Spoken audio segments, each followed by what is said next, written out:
वाहिगुरु जी का खालसा वाहिगुरु जी की फतेह। परम सत्कार योग सम्मान योग गुरु की साजी और नवाजी हुई। गुरु का खास रूप गुरु खालसा साध संगत जियो धनता दे पात्र हो अमृत वेले तो जगत गुरु श्री गुरु तेग बहादुर साहब जी महाराज जी दे पावन पवित्र चरण छो प्राप्त इतिहासक स्थान ते हाजरियां भर के अपने जीवन दियां घड़ियां गुरु लेखे ला के सफला और सकारथा कर रहे। जगत गुरु गरीब नवाज जी दी अमृतमयी बाणी तुरकी बाणी अकाली बाणी दे शब्द कीर्तन आसा जी दी वार दे शब्द कीर्तन रागी ਸਿੰਘਾਂ ਦੀ रसना तो बहुत ही अदब सत्कार ते शरदा सहित आप जी ने सरवण कीते हैं।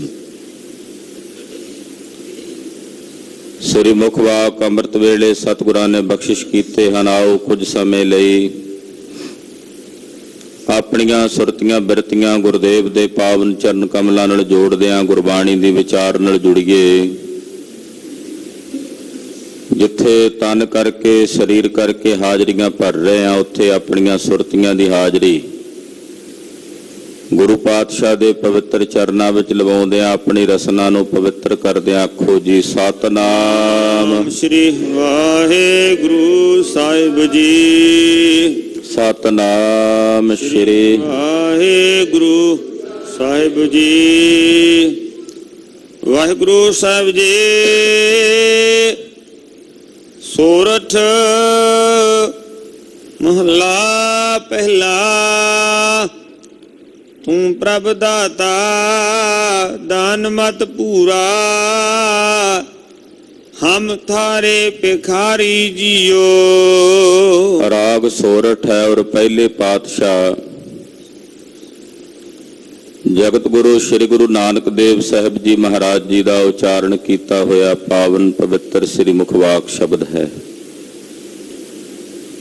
धन गुरु नानक देव साहब जी महाराज जी कृपा कर रहे हैं। पार ब्रह्म परमेश्वर अकाल पुरख दे सन्मुख बेनती करन दा तरीका दस रहे ने। हे प्रभु तू दाता है। दाता सारे संसार विच कोई अकाल पुरख बाकी संसार दे समस्त जीव ओहदे मंगते ने। हम भीखक भिखारी तेरे तू निजपत है दाता। दाता इको ही है सबना जियां का एक दाता। दाते दो तीन चार नहीं हैं एक दाता है। दद्दा दाता एक है सबको देवनहार। हे प्रभु जी तुसी दाते हो और दान देण विच तुहाडा पूरा मत है। तुसी जाणदे हो किस नूं की दान देना।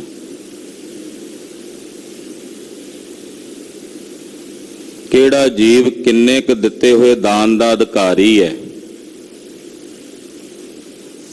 ये तुसी जानदे हो। किहनूं की देना है भी तुसी जानदे हो। दान देण विच तुहाडा पूर्ण मत है। दुनिया विच भी अपने आप नूं कई दाते कहाउंदे है दान पुण्य करदे है। उन्हां दे दिते हुए दान दा लोग गलत इस्तेमाल भी कर सकते हैं करते भी है। उन्हां नूं ये नहीं पता कि असीं जिसनूं दान दे रहे हाँ इस दान का अधिकारी है कि नहीं है। पर वाहिगुरु पार ब्रह्म परमेश्वर संसार का जिहड़ा जीव जिस दान का अधिकारी है उन्होंने उही दान दे के दवाजदा। जां इदां जिवें कहावत है ना भी जिन्ने क पानी च कोई रहिंदा परमेश्वर उन्ने पानी च रखदा है। एक एक महापुरुष कहन लगे भी चल सज्जना तेनू 500 रुपया दे दियां। अगों लैण वाला हथ जोड़ के कहंदा नहीं महाराज 1000 दे दियां। कहंदा नहीं जी 2000 दे दियां 5000 दे दियां। कहन लगा महाराज मेरी औकात ही 100 रुपया लैण वाली है ते मैं इन्ने वध किवें लै लवां। दाते विच कमी नहीं है, औकात असी वेखनी है भी असी किन्नी कुछ औकात दे मालक हां। वाहिगुरू जी दाता तां खुले भंडारे लैके बैठा है, वो तां कहंदा दस तैनूं किन्ना चाहीदा, पर उहदे दिते हुए दान नूं प्राप्त करके असी किन्ने क दान नूं सांभण जोगे आ। पात्र किन्ना क है, भांडा किन्ना क साडे कोल, ਇਹਦੇ ਤੇ निर्भर करता। ये नहीं कह सकते कि दाते च कोई कमी है, कमी साडे विच है। असी पात्र नहीं, अधिकारी नहीं। इस करके परमेश्वर दान देन विच पूरा मत रखदा कि इहनूं की दान चाहीदा वो जानदा। और हे प्रभु असी तुहाडे दर मंगते हाँ भिखारी हाँ, हम थारे भिखारी जीओ। असी महाराज तुहाडे भिखारी हाँ थारे। वेखो मेरे साहब ने वक्खो वखरे इलाकियां दीयां बोलियां अपनी बाणी विच वरतियां। आ जिहड़ा पुआध दा इलाका है, अंबाले वाली आ बनूड़ दी बैल्ट है, डेरा बसी बनूड़ अंबाला, ये बैल्ट पुआध दे इलाके दी है। ते इस इलाके च जिहड़ी बोली बोली जाती उहनूं कहंदे ने पुआधी। ते पुआधी बोली दे विच थारे घरां जाना आपां कह दिंदे आ तुहाडे घर जाना, वो कह दिंदे आ थारे मारे। ये पुआध दे इलाके दी बोली च बोले जाण वाले शब्द ने। वैसे आम करके असी समाज नूं बोलियां दे नां ते, इलाकियां दे नां ते, देश दे नां दे उत्ते वंड दिता होया। वो वंडियां पाण दी बिरती साडे विच है, पर सतगुरां ने अपनी गुरबाणी द्वारा सानू सारियां नूं इकट्ठियां कीता, समाज नूं एकजुट कीता कि बोलियां दे नां ते, जाति दे नां ते, देश दे नां ते, फिरका परस्ती दे नां ते आपस विच वंडियां पाई बैठे ने, इन्हां नूं एक जगह ते इकट्ठियां करिए। तो सतगुरां ने सारे इलाकियां दीयां बोलियां वरतियां, शब्द वरते। थारे महाराज असी तुहाडे भिखारी हां, हम थारे भिखारी जी। महाराज जी असी तुहाडे दर कर दे मंगते हाँ, तुसी दाते हो, दान देण विच तुहाडा पूरा मत है कि नूं की दान देना तुसी जाणदे हो। मांस खाण वाले नूं मांस दा दान दिंदे हो, घास खाण वाले नूं घास दा दान दिंदे हो। संसार दे जितने भी जीव जंतु ने सब दी खुराक वक्खो वखरी, इक्को जिहा खाना तां नहीं सारे खांदे। जिन्ने भी जीव जंतु ने 84 लाख जूनियां ने, कि सारियां दी खुराक इक्को जी है, कि सारियां दा रहन सहन इक्को जिहा है। किसी पंछी दी कुछ खुराक है, किसी दी कुछ है, किसी जानवर दी कुछ खुराक है, किसी दी कुछ है। सब दा भोजन वक्खो वखरा है, सब दी खुराक वक्खो वखरी है, सब दे रहन दी थां वक्खो वखरी है। कोई धरती ते रहना पसंद करदा, कोई दरख्तां ते रहिंदा, कोई पहाड़ां दियां कंदरावां विच रहना पसंद करदा, कोई आकाश विच ही रहना पसंद कर। उन्हां दी उत्थे उत्थे ही बैठक परमेश्वर ने बना दित्ती। तो किहनूं की चाहीदा है, ये दान देण विच मेरे साहिब दा पूर्ण मत है कि किहनूं की चाहीदा। ਉਹਨੂੰ ਪੁੱਛਣਾ ਨਹੀਂ ਪੈਂਦਾ ਕਿਸੇ ਜੀਵ ਨੂੰ ਵੀ ਤੈਨੂੰ ਕੀ ਦਿਆਂ, ਉਹਨੂੰ ਪਤਾ ਇਹਨੂੰ ਕੀ ਚਾਹੀਦਾ।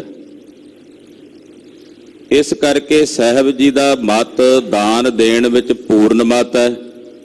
हे ਪ੍ਰਭੂ, ਤੁਸੀਂ ਦਾਤੇ ਹੋ ਔਰ ਅਸੀਂ ਤੁਹਾਡੇ ਦਰ ਘਰ ਦੇ ਮੰਗਤੇ ਹਾਂ, ਭਿਖਾਰੀ ਹਾਂ। ਹਮ ਥਾਰੇ ਭਿਖਾਰੀ ਜੀਓ, ਹਮ ਥਾਰੇ ਭਿਖਾਰੀ ਜੀਓ, थारे भिखारी जियो, हम थारे भिखारी जियो, ਹਮ ਥਾਰੇ ਭਿਖਾਰੀ ਜੀਓ, ਹਮ ਥਾਰੇ ਭਿਖਾਰੀ ਜੀਓ, थारे भिखारी जियो, हम थारे भिखारी जियो। ਮਹਾਰਾਜ ਜੀ, ਅਸੀਂ ਤੁਹਾਡੇ ਦਰ ਘਰ ਦੇ ਮੰਗਤੇ ਹਾਂ, ਜਾਚਕ ਹਾਂ ਮਹਾਰਾਜ, ਆਪ ਜੀ ਦੀ ਸ਼ਰਨ ਵਿੱਚ ਹਾਂ। मैं क्या मांगू किछ थिर न रहाई, हर दीजै नाम प्यारी जियो। ਹਾਂ ਭਾਈ, ਦੱਸ ਤੈਨੂੰ ਕੀ ਚਾਹੀਦਾ ਹੈ? ਦਾਤਾ ਪੁੱਛਦਾ। ਤਾਂ ਫਿਰ ਜਾਚਕ ਅੱਗੋਂ ਕੀ ਕਹਿੰਦਾ? ਮਹਾਰਾਜ, ਕੀ ਮੰਗਾ ਇਹ ਸੰਸਾਰ ਵਿੱਚ ਕੁਝ ਵੀ ਤਾਂ ਥਿਰ ਨਹੀਂ। ਨਾਸ਼ਵਾਨ ਚੀਜ਼ਾਂ ਜੋ ਨਸ਼ਟ ਹੋ ਜਾਣੀਆਂ ਨੇ, ਕਿਵੇਂ ਮੰਗਾ ਤੁਹਾਡੇ ਕੋਲ? ਸਤ ਪਰਮਾਤਮਾ ਕੋਲੋਂ ਅਸਤ ਕਿਵੇਂ ਮੰਗੀਏ? ਆਖੋ ਸਤਿਨਾਮ ਸ੍ਰੀ। ਸੱਚੇ ਕੋਲੋਂ ਝੂਠ ਕਿਵੇਂ ਮੰਗੀਏ? ਕੀ ਮੰਗਾ ਮਹਾਰਾਜ? ਸੰਸਾਰ ਵਿੱਚ ਕੁਝ ਵੀ ਤਾਂ ਥਿਰ ਨਹੀਂ। ਮਹਾਰਾਜ ਜੀ ਕਹਿੰਦੇ, ਫਿਰ ਤੂੰ ਸਾਨੂੰ ਦਾਤਾ ਕਹਿ ਕੇ ਬੁਲਾ ਰਿਹਾ ਹੈ ਤੇ ਕਹਿਣਾ ਵੀ ਮੈਂ ਤੁਹਾਡਾ ਭਿਖਾਰੀ ਆ, ਤੇ ਭਿਖਾਰੀ ਬਣ ਕੇ ਆਇਆ, ਇਹਦਾ ਮਤਲਬ ਕੁਝ ਨਾ ਕੁਝ ਤਾਂ ਚਾਹੀਦਾ ਨਾ ਤੈਨੂੰ। ਤੈਨੂੰ ਪੁੱਛਿਆ ਵੀ ਦੱਸ ਕੀ ਚਾਹੀਦਾ, ਤੂੰ ਕਹਿਣਾ ਮਹਾਰਾਜ ਕੀ ਮੰਗਾ, ਕੁਝ ਵੀ ਥਿਰ ਨਹੀਂ, ਤੇ ਫਿਰ ਕੀ ਚਾਹੀਦਾ? ਮਹਾਰਾਜ, ਆਪਣੇ ਅੰਮ੍ਰਿਤ ਨਾਮ ਦਾ ਪਿਆਰ ਬਖਸ਼ ਦਿਓ, ਇਹ ਚਾਹੀਦਾ। ਤੁਹਾਡੇ ਨਾਮ ਦੀ ਪ੍ਰੀਤ ਬਖਸ਼ ਦਿਓ, ਤੁਹਾਡੇ ਨਾਮ ਨਾਲ ਸਨੇਹ ਬਖਸ਼ ਦਿਓ। ਆਪ ਜੀ ਦਾ ਅੰਮ੍ਰਿਤ ਨਾਮ ਮੇਰੇ ਸਵਾਸਾਂ ਦਾ ਆਧਾਰ ਬਣ ਜੇ, ਇਹ ਦਾਨ ਮੈਨੂੰ ਕਿਰਪਾ ਕਰਕੇ ਬਖਸ਼ ਦਿਓ। ਇਹ ਦਾਨ, ਤੁਹਾਡੇ ਅੰਮ੍ਰਿਤ ਨਾਮ ਦਾ ਦਾਨ, ਪਿਆਰੇ ਅੰਮ੍ਰਿਤ ਨਾਮ ਦਾ ਦਾਨ ਮੈਂ ਤੁਹਾਡੇ ਚਰਨਾਂ ਚੋਂ ਮੰਗਦਾ ਹਾਂ, ਕਿਰਪਾ ਕਰਕੇ ਬਖਸ਼ ਦਿਓ। ਘਟ ਘਟ ਰਵ ਰਹਿਆ ਬਨਵਾਰੇ, ਘਟ ਘਟ ਵਿੱਚੋਂ ਬਨਵਾਰੀ ਰਮ ਰਿਹਾ। ਬਨਵਾਰੀ, ਬਨ ਨਾਮ ਸੰਸਾਰ ਰੂਪੀ ਜੰਗਲ ਦਾ, ਇਹਦਾ ਵਾਰੀ ਮਾਲਕ ਪਾਰ ਬ੍ਰਹਮ ਪਰਮੇਸ਼ਵਰ ਹੈ। ਔਰ ਉਹ ਬਨਵਾਰੀ ਘਟ ਘਟ ਵਿੱਚ ਰਮ ਰਿਹਾ, ਘਟ ਘਟ ਦੇ ਵਿੱਚ ਉਸ ਦਾ ਨਿਵਾਸ ਹੈ। ਜਲ ਥਲ ਮਹੀਲ ਗੁਪਤੋ ਵਰਤੈ, ਗੁਰ ਸ਼ਬਦੀ ਦੇਖ ਨਿਹਾਰੀ ਜਿਉ। ਜਲ ਵਿੱਚ, ਥਲ ਵਿੱਚ, ਧਰਤੀ ਤੇ ਆਕਾਸ਼ ਵਿੱਚ ਉਹ ਅਕਾਲ ਪੁਰਖ ਵਾਹਿਗੁਰੂ ਪਰਮੇਸ਼ਰ ਗੁਪਤ ਰੂਪ ਵਿੱਚ ਵਰਤ ਰਿਹਾ ਹੈ। ਸਾਹਮਣੇ ਤਾਂ ਨਹੀਂ ਨਾ ਦਿਸਦਾ, ਗੁਪਤ ਰੂਪ ਵਿੱਚ ਵਰਤ ਰਿਹਾ ਹੈ, ਕਿਉਂਕਿ ਉਹਦੀ ਸੱਤਾ ਕਰਕੇ ਜਗਤ ਹੈ ਨਾ। ਜਗਤ ਦਿਸਦਾ, ਪਰ ਜਿਸ ਦੀ ਸੱਤਾ ਕਰਕੇ ਜਗਤ ਹੈ ਉਹ ਨਹੀਂ ਦਿਸਦਾ। ਇਹ ਅੱਖਾਂ ਸਾਰੇ ਸੰਸਾਰ ਨੂੰ ਵੇਖਦੀਆਂ ਨੇ, ਪਰ ਆਪਣੇ ਆਪ ਨੂੰ ਨਹੀਂ ਵੇਖ ਸਕਦੀਆਂ। ਸਾਰਾ ਜਗਤ ਇਹਨੂੰ ਨਜ਼ਰ ਆ ਰਿਹਾ, ਆਪਣੇ ਆਪ ਨੂੰ ਤਾਂ ਨਹੀਂ ਵੇਖ ਸਕਦੀਆਂ। ਕੋਈ ਆਖੇ ਵੀ ਸ਼ੀਸ਼ਾ ਰੱਖ ਕੇ ਤਾਂ ਵੇਖ ਸਕਦੇ ਆ ਨਾ। ਸ਼ੀਸ਼ੇ ਵਿੱਚ ਵੀ ਤੁਹਾਨੂੰ ਇਹ ਬਾਹਰਲੀਆਂ ਅੱਖਾਂ ਹੀ ਦਿਸਣਗੀਆਂ ਨਾ, ਇਹ ਤਾਂ ਨਹੀਂ ਵੇਖਦੀਆਂ। ਇਹਨਾਂ ਦੇ ਪਿੱਛੇ ਵੇਖਣ ਵਾਲੀ ਸ਼ਕਤੀ ਕੰਮ ਕਰਦੀ ਹੈ ਨਾ, ਪਿੱਛੋਂ ਆਉਂਦੀ ਹੈ, ਉਹ ਤਾਂ ਨਹੀਂ ਸ਼ੀਸ਼ੇ 'ਚ ਦਿਸਦੀ। ਤੋ ਜਿਸ ਦੀ ਸੱਤਾ ਕਰਕੇ ਜਗਤ ਦਿਸ ਰਿਹਾ, ਜਗਤ ਤਾਂ ਦਿਸ ਰਿਹਾ, ਪਰ ਜਿਸ ਦੀ ਸੱਤਾ ਕਰਕੇ ਦਿਸ ਰਿਹਾ ਉਹ ਨਹੀਂ ਦਿਸਦਾ। ਆਖੋ ਸਤਿਨਾਮ ਸ੍ਰੀ। ਕਿਉਂਕਿ ਆਪਣੇ ਆਪ ਨੂੰ ਕਿਵੇਂ ਵੇਖੇ, ਜਦੋਂ ਹੈ ਹੀ ਉਹ ਆਪ। ਉਹਨੂੰ ਇੰਦਰੀਆਂ ਨਾਲ ਨਹੀਂ ਵੇਖਿਆ ਜਾ ਸਕਦਾ, ਉਹਨੂੰ ਅੱਖਾਂ ਨਾਲ ਨਹੀਂ ਵੇਖਿਆ ਜਾ ਸਕਦਾ, ਉਹਨੂੰ ਕੰਨਾਂ ਨਾਲ ਨਹੀਂ ਸੁਣਿਆ ਜਾ ਸਕਦਾ। ਉਹ ਕੇਵਲ ਬੁੱਧੀ ਦੇ ਇੱਕ ਅੰਸ਼ ਵਿੱਚ ਪਹੁੰਚ ਕੇ ਅਨੁਭਵ ਕੀਤਾ ਜਾ ਸਕਦਾ, ਮੈਂ ਕੀ ਹਾਂ। ਇਸ ਕਰਕੇ ਪਾਤਸ਼ਾਹ ਇੱਥੇ ਕਹਿੰਦੇ ਗੁਪਤੋ ਵਰਤਾ, ਉਹ ਗੁਪਤ ਵਰਤ ਰਿਹਾ। ਕਿਵੇਂ ਵੇਖਿਆ ਜਾ ਸਕਦਾ? ਗੁਰ ਸ਼ਬਦ ਦੀ ਕਮਾਈ ਕੀਤੇ ਆ, ਉਹਨੂੰ ਆਪਣੇ ਅੰਦਰ ਅਨੁਭਵ ਕੀਤਾ ਜਾਂਦਾ ਹੈ। ਔਰ ਜਦੋਂ ਕੋਈ ਗੁਰਮੁਖ ਗੁਰ ਸ਼ਬਦ ਦੀ ਕਮਾਈ ਕਰਕੇ ਉਸ ਨੂੰ ਅਨੁਭਵ ਕਰਦਾ ਹੈ ਤਾਂ ਫਿਰ ਉਹ ਨਿਹਾਰੀ ਦਾ ਮਤਲਬ ਨਿਹਾਲ ਹੋ ਜਾਂਦਾ। ਫਿਰ ਉਹ ਨਿਹਾਲ ਦੀ ਅਵਸਥਾ ਨੂੰ ਪ੍ਰਾਪਤ ਹੋ ਜਾਂਦਾ ਹੈ। ਰਹਾਉ ਮਰਤ ਪਿਆਲ ਆਕਾਸ਼ ਦਿਖਾਇਓ, ਗੁਰ ਸਤਿਗੁਰ ਕਿਰਪਾ ਧਾਰੀ ਜੀਓ। ਗੁਰੂ ਸਤਿਗੁਰੂ ਜੀ ਨੇ ਸਾਡੇ ਤੇ ਆਪਣੀ ਕਿਰਪਾ ਧਾਰੀ ਹੈ ਕਿ ਮਾਤ ਲੋਕ ਵਿੱਚ, ਪਤਾਲ ਲੋਕ ਵਿੱਚ ਔਰ ਆਕਾਸ਼ ਲੋਕ, ਤਿੰਨਾਂ ਲੋਕਾਂ ਵਿੱਚ ਵਾਹਿਗੁਰੂ ਦੀ ਸੱਤਾ ਦੇ ਦਰਸ਼ਨ ਕਰਾ ਦਿੱਤੇ। ਤਿੰਨਾਂ ਲੋਕਾਂ ਵਿੱਚ ਉਸ ਪਰਮੇਸ਼ਰ ਦੀ ਚੇਤਨ ਸੱਤਾ ਦੇ ਦਰਸ਼ਨ ਕਰਾ ਦਿੱਤੇ, ਅਨੁਭਵ ਕਰਾ ਦਿੱਤਾ। ਕਿਸ ਨੇ? ਗੁਰੂ ਨੇ, ਸਤਿਗੁਰੂ ਨੇ ਆਪਣੀ ਕਿਰਪਾ ਧਾਰ ਕੇ। ਸੋ ਬ੍ਰਹਮ ਅਜੂਨੀ ਹੈ ਪੀ ਹੋਨੀ, ਕਟ ਪੀਤਰ ਦੇਖ ਮੁਰਾਰੀ ਜੀਓ। ਉਹ ਬ੍ਰਹਮ ਅਜੂਨੀ ਹੈ, ਉਹ ਜੂਨੀਆਂ ਵਿੱਚ ਨਹੀਂ ਆਉਂਦਾ। ਉਹ ਹੁਣ ਵੀ ਹੈ, ਪਹਿਲਾਂ ਵੀ ਸੀ ਤੇ ਆਉਣ ਵਾਲੇ ਸਮੇਂ ਵਿੱਚ ਵੀ ਰਹੇਗਾ। ਹੈ ਵੀ ਹੁਣ ਵੀ ਹੈ, ਪਹਿਲਾਂ ਵੀ ਸੀ, ਅੱਗੇ ਵੀ ਰਹੇਗਾ। ਔਰ ਅਜੂਨੀ ਹੈ। ਉਹਨੂੰ ਆਪਣੇ ਇਸ ਘਟ ਦੇ ਵਿੱਚ ਵੇਖੋ, ਉਹ ਇਸੇ ਘਟ ਦੇ ਵਿੱਚ ਵਸਦਾ, ਇਸੇ ਕਾਇਆ ਵਿੱਚ ਵਸਦਾ। ਘਟ ਭੀਤਰ ਦੇਖ ਮੁਰਾਰੀ ਜੀਓ, ਆਪਣੇ ਇਸ ਘਟ ਦੇ ਵਿੱਚ ਉਸ ਮੁਰਾਰੀ ਵਾਹਿਗੁਰੂ ਪਰਮੇਸ਼ਰ ਨੂੰ ਵੇਖ।